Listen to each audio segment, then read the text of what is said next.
Malinaw na dokumentado ang bisa ng yelo sa pagpapalamig ng CPU. Bumababa agad ang temperatura kapag nadikit ito sa prosesor.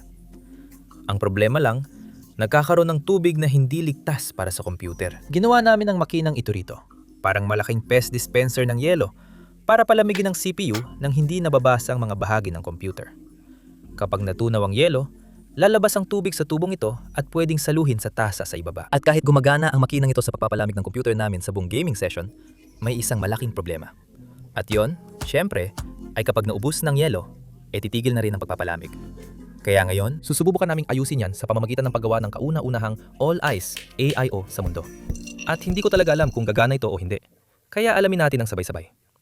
Sa isang typical na AIO, may pump dito na nagtutulak ng likido sa mga tubo papunta sa radiator. At ang prosesong iyon ang tumutulong magtanggal ng init mula sa CPU kung saan nakakabit ito. Pero kung gusto natin gumamit ng nagyelong tubig imbes na likidong tubig sa loob ng AIO natin, kailangan nating magdagdag ng ilang bahagi pa. Ang pinaka-importante dito ay, syempre, isang ice maker na mukhang mahalagang parte. Sige, mas malaki pala ito kaysa akala ko. Kailangan natin ng paraan para gawing yelo ulit ang natunaw na tubig. Sa ngayon, kinukuha ko lang yelo mula sa freezer. Pero kailangan natin ng mas portable na solusyon. Una nating hamon ay paano ito isasama sa kasalukuyang sistema. May panganib ng sunog o pagsabog na ayokong mangyari. Solusyon sa problema. Una, alamin muna kung paano gumagana ang ice maker. Sa tingin ko, binabasa ng tubig ang malamig na metal tubes at dito nagyayelo. Pagkatapos, ginagamit ang braso para itulak ang yelo sa lalagyan. Sa palagay ko, pwede natin baguhin ang bahaging ito nang hindi naapektuhan ang proseso. Susubukan kong baklasin para makita natin ang laman nito. Paano ito nakakakuha ng tubig? Sige, mukhang kailangan nating magbuhos ng tubig sa palanggana hanggang sa linyang may max. Tapos pag pinindot ang on, aangat ang takip para magbuhos ng tubig. Tapos nagyelo ito sa paligid ng metal na tubo. Yung sobrang tubig tumutulo lang pababa. Sige, ayos. Sige, narinig ko lang na gumagana na ang refrigerant. Kaya inisip ko nagpapalamig nito. Kailangan nating ibalik ang basket para saluhin ang yelo. Na sa tingin ko ay dapat nating baguhin para gumana sa setup natin. Oo, malamig talaga yon. Ngayon, ang mahirap dito ay kapag nahulog na ang yelo. Mabilis na buo. Ang galing. Kailangan nating gumawa ng funnel para saluhin at ilabas ang yelo mula sa makina. Subukan natin kung gagana. Kung oo, baka mag 3D print ako ng bagay. Pero, kailangan kong gumawa ng malaking butas sa chassis para dito. Makikita mo na may kaunting insulation dito, na expected naman. Sa tingin ko, styrofoam lang ito. Sana sapat ang laki ng butas para mahulog ang yelo. Subukan natin agad. Hindi pa tapos ang butas. Pero tingnan natin ang mangyayari sa yelo. Nahulog siya dito sa itaas na bahagi. Sana may labas ito. Nasalo siya palabas. Perpekto. Papunta sa imbudo natin. Siguraduhin lang na tama ang laki ng butas para mahulog palabas ng makina. Ilagay natin ang makina sa itaas para bumagsak ang yelo sa tubo. Sige, patayin na natin. Ayokong mabasa ang imbudo niyan. Bakit ba ako naghuhulog ng napakaraming yelo? Nag-alala ako na baka hindi sapat ang laki ng butas na ito dahil kahit kasya ang isang ice cube, pakiramdam ko magbabara ito. Sige, napalawak natin ng kaunti ang siwang. Nag-aalala pa rin ako sa pagbabara, kaya tatanggalin ko pa itong bahagi para mabawasan ang posibilidad na maipit ang yelo. Ayos, hindi masama. Kailangan din nating butasan ito. Mukhang pwede ko itong gupitin gamit ang gunting. Boom! Sige, ayos.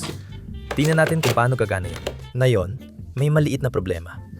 Habang binubutasan ko, may natuklap na plastic na mas mababa sa inaasahan. Titingnan natin kung magiging issue ito kapag dumali na lahat. Hindi ko pa alam.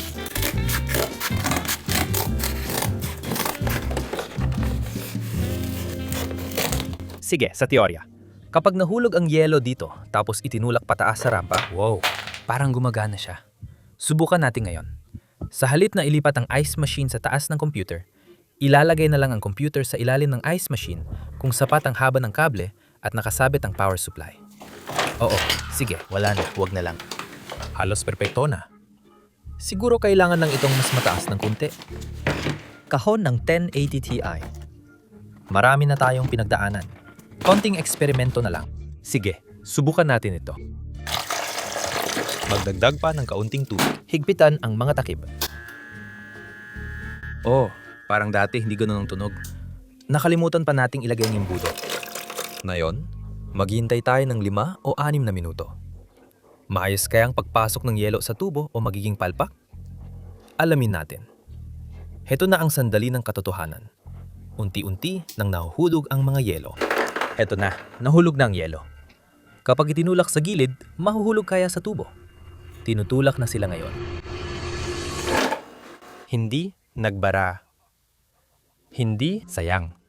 Medyo malaki sila o maliit ang butas. Kaunti na lang talaga. Dapat ayos na yan. Sige, subukan natin ulit ito na mas malaki ang pagitan sa gitna. Kinukuha na ang mga yelo. May nakuha tayo ron. 2 o 3 ang nahulog sa tubo. Pero may isa na hindi at sigurado akong gumagsak yon sa computer natin. Mukhang hindi maganda, di ba? Pwede tayo maglagay ng panangga sa ibabaw ng motherboard, parang payong, para hindi ito direktang mahulugan. Hindi naman lahat ng piraso ay lumalabas sa makina. Sige, posible ito. Kaya dadako tayo sa susunod na hamon. Gaya na nakikita mo, may indikasyon na kailangan na magdagdag ng tubig dahil ang makinang ito, kahit gumagawa ng yelo, hindi kayang gumawa ng tubig mula sa wala. Kung gusto natin ng closed-loop ecosystem gaya ng normal na AIO, kailangan nating maghanap ng paraan para ikonekta ang tubig na ito pataas hanggang sa makinang ito. Para kapag natunaw ang yelo, makabalik itong pataas sa ice machine. Sa tingin ko, ang solusyon ay gumamit ng pump. Pwede naman nating, teka, natapon ng tubig at delikado ito sa mga electronic components sa paligid. Lilinisin ko agad lahat. Pwede sana tayong gumamit ng water cooling pump na tulad nito. Pero sira ito, kaya iniisip kong i-retrofit itong maliit na eksperimento. Ito ay pump mula sa AIO na walang radiator, kaya paikot lang ang likido. Iniisip ko, pwede nating gamitin ang pump para maglipat ng tubig at ikabit dito ang mga tubo. Kahit kailangan ng konting MacGyvering, hindi ko pa alam. Babalik ako maya-maya.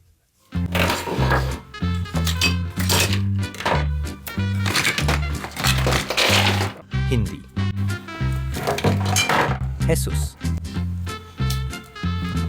Totoo, para MacGyver talaga. Medyo tagpi-tagpi pero sana gumana. Hindi rin ako sigurado kung alin ang intake o outlet. Malalaman natin. Ang limitasyon na yon ay hanggang saan kayang itulak ng pump ang tubig dahil mabigat ang trabaho nito. Baka kailangan kong paikliin ang tubig na ito. Pero subukan muna natin bago gawin. Maraming pwedeng magkamali dito. Importante maalala na isaksak ang pump sa motherboard para sapat ang kuryente. Tingnan natin kung andar pa ang PC. Parang maraming tumulong tubig dito. Sigurado akong may tubig na dumaan.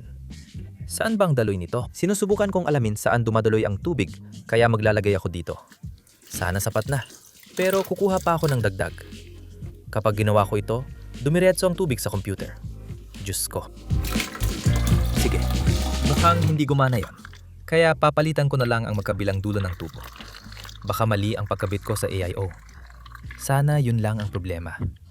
Medyo naguguluhan na ako at wala rin akong ideya sa ginagawa ko. Sige, tagumpay kong napalitan ang magkabilang dulo. Subukan natin ulit.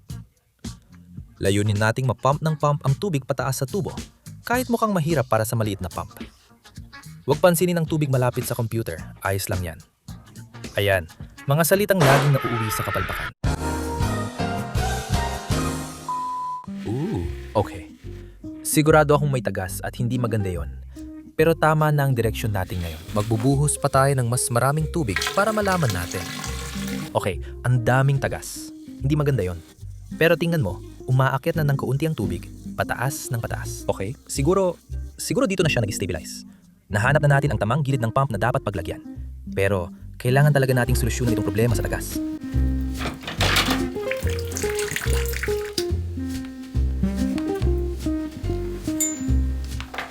Balikan na natin si Epoxy, ang luma at subok kong kaibigan. May ibang di permanenteng paraan sana, pero ito lang ang magagamit ko ngayon. Habang pinapatuyo natin ang Epoxy, pwede na nating simulan ang pag-upgrade ng ating ice funnel. Sa totoo lang, mas marami pala itong naging revision kaysa sa inaasahan ko. Pero dahil na rin siguro hindi ako ganun kagaling mag-model base sa mga sukat. Pero sablay din ako sa pagkuha ng sukat, kaya hindi magandang kombinasyon yon. Ang ganda. Sana hindi hadlangan ang paglabas ng yelo. Sige, selyado na ang mga konektor ng pump. Subukan natin agad, siguro basa na testing, para makita kung kaya maglipat ng tubig. Tubig, ipasok. Nakasaksak ng pump. Bukas ng PC. Kamusta? Kailangan ba talaga nila ng mas maraming tubig? Sige, umaagos na. Aktibong umaagos ang tubig palabas ng tubo natin. Tinutulak ba nito palabas dito? Ibig kong sabihin, naririnig ko talaga na umaandar. Grabe, gumagana talaga siya. Ang pump ay nagpapalabas ng tubig at kailangan munang pasimulan na medyo interesante. Di ako sigurado sa epekto sa lahat, pero maganda itong senyales. Naglagay rin kami ng 3D printed na imbudo sa ice maker. Kaya sana kapag bumagsak ang yelo at naitulak pataas, mapupunta ito sa slot at papasok dito na ikakabit sa ibabaw ng tubo. Pero ngayon, kailangan nating tukuyin ang tamang taas ng ice AIO kasi tingin ko medyo mataas siya. Sa dati nating eksperimento, nalaman namin na kung pupunuin ng yelo hanggang dito, tatagal lang 30 minuto ang pagpapalamig ng computer. Pero dahil kaya nitong gumawa ng yelo kada mga 6 hanggang 10 minuto, sa tingin ko hindi na kailangan ganun ito kataas. Bagamat tinatantiya ko lang ito sa paunang kalkulasyon na pwedeng mali rin. Sige, magputo na tayo. Iniisip kong hatiin sa dalawang taas nito. Kaya tatagal ito ng mga 15 minuto. At sa papel, dapat sapat na ang oras na yun para makahabol ang ice maker. Sige, huwag nating putulin ito sa mismong ibabaw ng computer. Magkakalat lang tayo. Ayos. Ngayon, mas malit na ang tubo natin para sa yelo. Sana hindi ito sobrang liit. Ang tanong, kaya ba nitong gumawa ng yelo ng mabilis at sapat para mapuno bago tunawin ng CPU ang lahat ng yelo? Hindi talaga natin malalaman yan hanggat hindi natin natitest. Kaya subukan na natin. Sa puntong ito, nagdesisyon din akong magdagdag ng aluminum block para maiangat ang ating imbensyon dito. Kasi napansin ko na hindi talaga nakadikit ng buo ang cup sa CPU. Gusto natin na maganda ang contact hanggat maaari. Kaya sana magawa na nito ang trabaho. Makakatulong ito sa sistema dahil kaya ng aluminum mag-imbak ng init. Parang battery backup bank. Pwede nitong bigyan ng dagdag oras ang cooler. Mukhang may seal tayo na bahagyang naputol. May konting tubig na tumataga sa tubo natin dito. Kailangan ko maglagay pa ng epoxy sa parting ito. Sana makatulong ito bilang dagdag proteksyon sa tagas. Habang naghihintay, pwede nating ilagay ang ice maker sa ibabaw ng setup na ito. Gagawa ko ng stand para dito.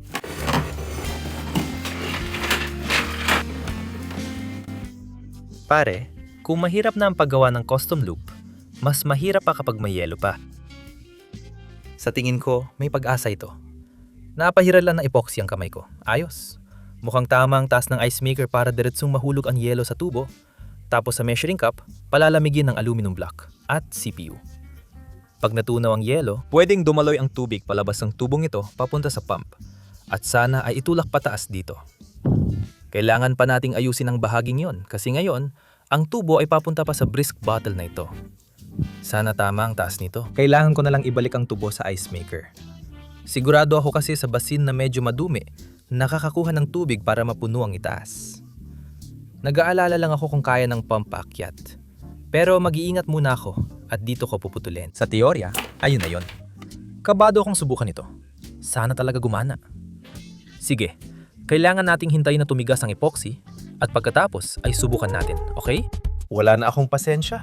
Subukan na natin. Magsisimula ako sa pagpuno nito ng yelo para magkaroon tayo ng perpektong kondisyon.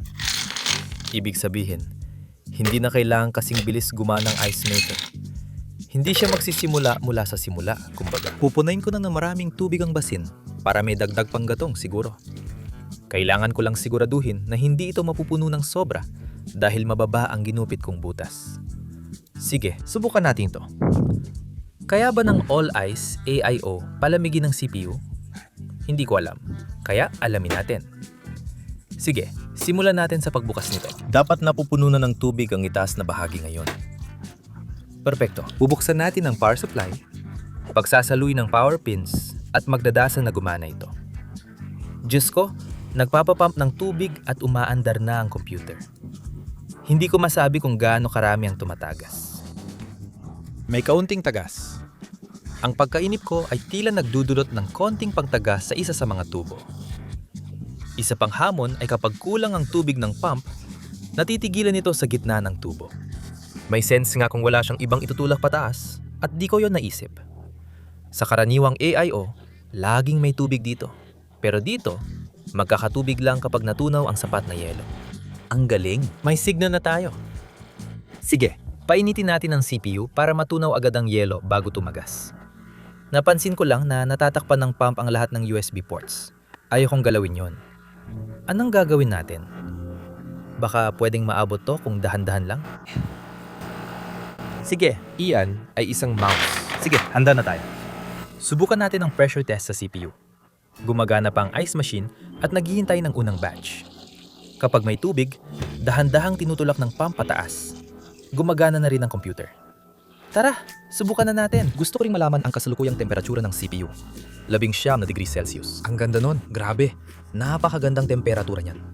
Grabe.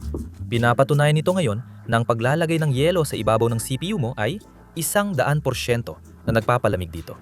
Pero syempre, wala pa itong load. Kaya't itaas natin ito sa 100% load.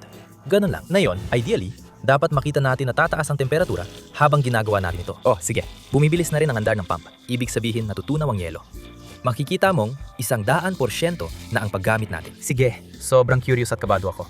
Sa totoo lang, kapag umabot sa 80 o 90 ang temperatura, palpak ang experiment na to.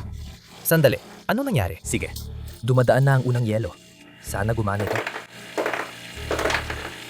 Sige na. Hindi lahat na ipit. Okay lang, may ilan namang dumaan. Kailangan nang mag-adjust. Sa tingin ko, ang problema ay sobrang dami ng yelo sa tubo. Wala nang mapaglagyan ng yelo dito. Mukhang kailangan hintayin matunaw ang yelo bago madagdagan. Mas mabilis pag gumawa ng yelo ang ice machine natin kaysa matunaw dito sa PC. Astig yon. May konting bara rin dito. At iniisip ko kung consistent ba yon o hindi. Baka kailangan nating baguhin ang disenyo ng maliit na funnel dito. Sa ngayon, maayos naman ang takbo. Iiwan ko muna ito ng 10 o 20 minuto para makita ang mangyayari. May bagong problema. Mukhang hinaharangan ito ang yelo. Susubukan ulit. Hindi. Sa tingin ko, dapat nating baguhin ang funnel design. Pero bukod dyan, maayos gumagana ang ibang bahagi ng sistema. Sa setup na ito, malamig ang CPU kahit 100% load. Nasa mababang 50 lang, nakakagulat. Sige, subukan nating i-disenyo ito ulit. Sa totoo lang, titignan ko kung pwede nating gawing manipis hanggat maaari ang mga gilid na ito. Baka sakaling gumana yon. Habang inaantay nating ma-print yon, pwede nating gamitin ang oras na ito para i-upgrade ang stud ng kahon natin. At sa pag-upgrade, ang ibig kong sabihin ay lagyan na ng kaunting pintura para hindi masyadong halata. Ayos na ayos. Ngayon, matapos ang halos 700 na bersyon ng funnel, na-print na rin sa wakas. Panahon na para subukan ito ng totohanan. Noon, nagkaproblema tayo dahil nababara ng yelo sa makipot na bahagi kapag gumagawa ng 8 pirasong yelo at naipon dito. Sa tingin ko, pwedeng solusyonan ito kung babawasan natin ang dami ng ginagawang yelo. Sa tingin ko, kung tatapalan natin ng tape para di dumikit ang yelo sa metal, posible itong gumana. Pero bababa ang dami ng magagawang yelo na pwedeng makaapekto sa paglamig. Susubukan natin ito at babawasan mula 8. Gawin 6. Sana mabawasan din ang pagbabara. Sige, gamitin na natin ang ice maker. Na-modify na natin, secured na ang funnel, at handa ng tubo para saluhin ang yelo. Handa na ang pump para ibalik ang tubig sa ice maker. Oras na para subukan kung gaano ka-epektibo ang All Ice AIO sa pagpapalamig ng computer habang naglalaro. Magsisimula tayo sa kaunting yelo lang, hindi tulad ng dati. Ngayon, umpisahan na natin ang ice maker. Maglalagay tayo ng kaunting tubig bilang panimula. Ngayon, kapag binuksan ng makina, dapat makita nating umaakyat ang tubig. At yun nga ang nangyayari. Napupuno ang tube. Ang galing, gumagana talaga siya. Sige, umaagos na ang tubig mula sa ating mga tubo at nasa ilalim na ang yelo. Dapat gumana na ang ice machine natin. Pili ng maliit. Nagbo-boot na ang computer at napupuno na ng tubig ang ice machine. Gumagana na lahat. Tara, maglaro ng video games. Interesado akong malaman kung gaano katagal mapapanatiling malamig ng system ang computer dahil gusto natin pang matagalan. Kung gumana ayon sa plano, tuloy-tuloy ang paggawa ng yelo para palamigin ng CPU at ibabalik ang tubig pataas para ulit makagawa ng yelo. Mawawalan tayo ng kaunting tubig sa proseso. Siguro, di ba? Malamang. Nasa 29 na degrees Celsius tayo ngayon. Sa ngayon, ayos naman. Ginagawa ng yelo ang trabaho niya sa ngayon. May yelo sa ilalim.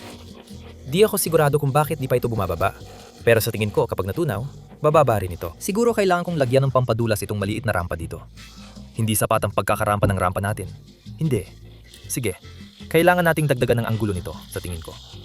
Sa palagay ko, ang pinakamadaling paraan ay taasan lang ang pinaglalagyan nito. Kaya maglalagay lang ako ng maliit na hard drive at ilalagay ko ito sa ilalim. Kahit ayaw pa rin dumulas ng yelo ng tuluyan, baka kailangan pa nating dagdagan ng dulas. Baka ito ang problema. Magdadagdag din tayo ng pangalawang hard drive para mas mataas. Gawing imposible para sa yelo na hindi bumagsak. Mas matarik na ito ngayon. Sana bumagsak ng yelo. Swertihin sana tayo. Grabe. Gumana talaga. Lahat ng yelo ay diretso lang nahulog sa tubo natin. Umepekto siya. Grabe. Tuloy-tuloy na ang pag-agos ng tubig sa ilalim. Napupuno ulit ang tangke at paulit-ulit na lang ito. Hindi ako makapaniwala na gumana yon. Ayos, umaandar na tayo.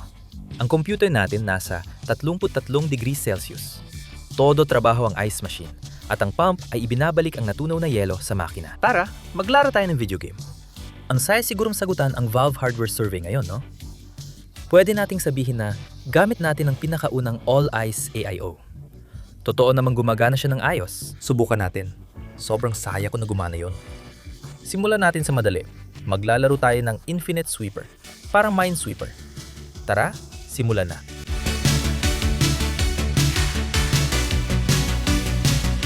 Sa ngayon, ayos naman. Naglalaro tayo ng video games gamit lang ang yelo, pump at ice machine para palamigin ang PC natin. Boss, round na. Sige, tara na. Yehey! Nagawa natin!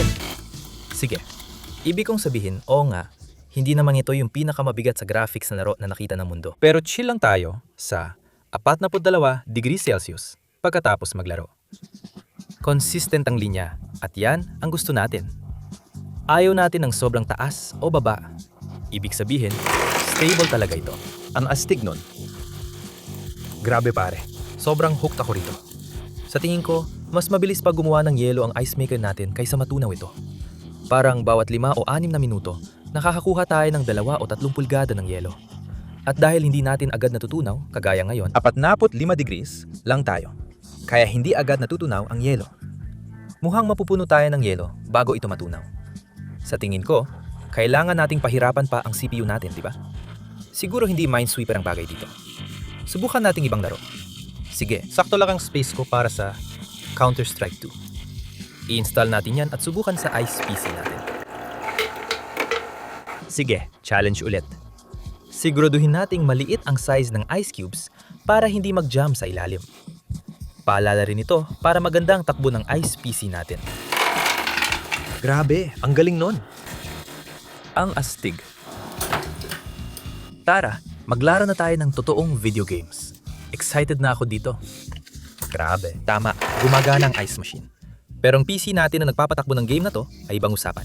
Ibang-iba talaga. Integrated graphics lang ang gamit natin dito sa parang workbench na to, na hindi naman talaga maganda.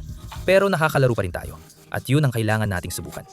Kung makapatay man lang tayo ng isa, sobrang saya ko. Hindi, muntik na talaga yun. Kailangan kong ibabal lahat ng settings. Sa ngayon, nasa 61 degrees Celsius tayo. At 100% ang CPU load. Pero hindi tayo nagte-thermal throttle dahil sa ating Tor ng yelo. Pero hindi tayo makapatay ng kahit isa. Sige na, tara na. Hindi. Sige na, sige na. Hindi. Yun na sana ang pagkakataon natin. Hindi. Diyos ko. Sige. Sino ang pumatay sa lalaking yun? May nakuha tayo. Oo. Hindi. Sige. Sige. Uy, tanggapin na natin. AFK siya, pero counted pa rin. Umaangat na tayo. 63 degrees na. Okay pa naman. Kaya pa. Hirap na ang computer magpatakbo ng laro, pero hindi kasalanan ng cooler. Yan ay, kung may nakita na akong problema sa hardware, yan na yun. Pwede ko bang makuha ang manok? Oh, nakuha na natin ang manok at nakaganti na rin. Sige. Uy, alam mo ba? Nakaligtas ang computer natin sa isang buong laro ng CS2 gamit ang workbench PC na pinalamig ng yelo. Ang pinakamataas na temperatura ay 66 Celsius. Kahit 100% CPU load sa laro. Ayos na yan. Sige, maglalaro ulit ako. Masaya naman. Tingnan natin kung aangat pa ranking natin. Oras na para mag-focus.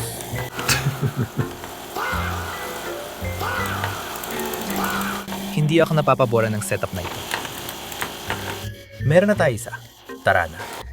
Minsan talaga nangyayari ito, kaya may bug pa rin sa sistema. Sa totoo lang, mas magandang takbo nito kaysa inaasahan ko. Yung nagagawa nitong walang katapusang loop ng yelo para palamigin ang computer natin, sobrang astig. Pero syempre, may mga problema pa rin. Alam mo yon, may mga hindi magandang epekto ang paggamit ito, maniwala ka man o hindi. Una, masasabi ko, ay yung ingay na nililihan ng setup na ito. Siguro naririnig mo, pero yung ice maker machine ay talagang maingay dahil sa proseso ng refrigerant. At nagbubuga rin ito ng mainit na hangin dito, na nagdudulot ng pangalawang pangunahing problema. Sa totoo lang, hindi ito efficient para sa pagpapalamig. Pero kahit ganun, nagpapalamig pa rin siya at nakakabilib. Medyo nag-aalala ko sa pump kasi tuloy-tuloy itong tumatakbo kahit walang pumapasok na likido minsan. Hindi ko maiisip na maganda yon para sa haba ng buhay ng mismong pump. Kung walang tuloy-tuloy na internal resistance, naiisip ko na mas mabilis itong masisira kumpara kung may resistance ito palagi. At bukod pa doon, nakakalika rin ito ng malakas na ingay dahil tuloy-tuloy lang itong tumatakbo. Pero ang pinakamalaking problema na di ko inaasahan ay wala sa mga iyon. Lahat ay maayos para palamigin ng computer, kahit sa paglaro ng video games. Ang tunay na problema ay, sa totoo lang, mas marami tayong nagagawang yelo kaysa natutunaw. Mas mabilis gumawa ng yelo ang ice machine kaysa kayang tunawin ng computer natin na hindi ko inasahan. Akala ko baliktad ang magiging problema. Akala ko talaga na baka kailanganin pa natin ng dalawang ice machine para makagawa ng sapat na yelo, para mapalamig ang ating CPU. Pero hindi pala ganon. Isipin mo, sa mundo na ang problema natin ay hindi sapat ang init ng ating CPU, ang wild nun. Sobrang saya ng experiment na to para sa akin at sana nag-enjoy din kayo sa proseso.